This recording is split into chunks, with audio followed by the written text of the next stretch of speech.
Yes, ready, start.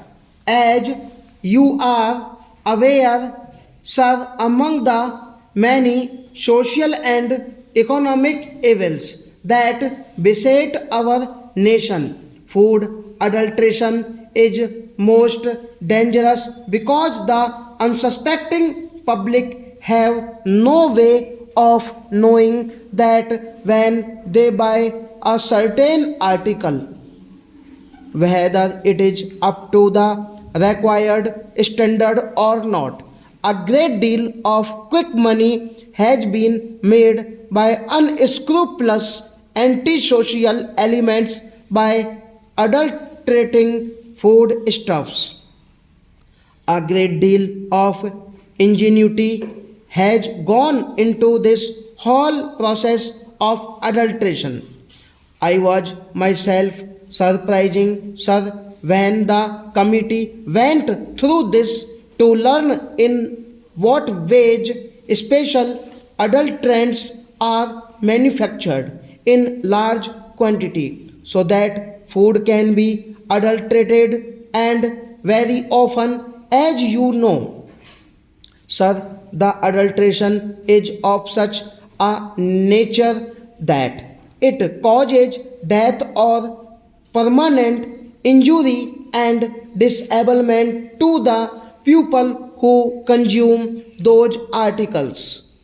It is therefore an extremely serious matter, and there has been a demand from all sections of the public and in both houses that this entire prevention of food adulteration act should be amended, should be made more effective, and that there should be strong and effective action against these antisocial elements.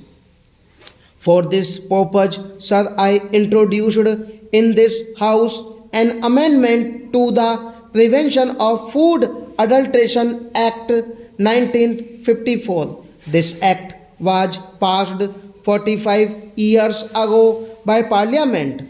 The experience of its administration, I must admit, sir, has not been very impressive so far, both because the act itself had loopholes and also, I must admit, because our administrative machinery, particularly in the states, was not really as effective as it should be.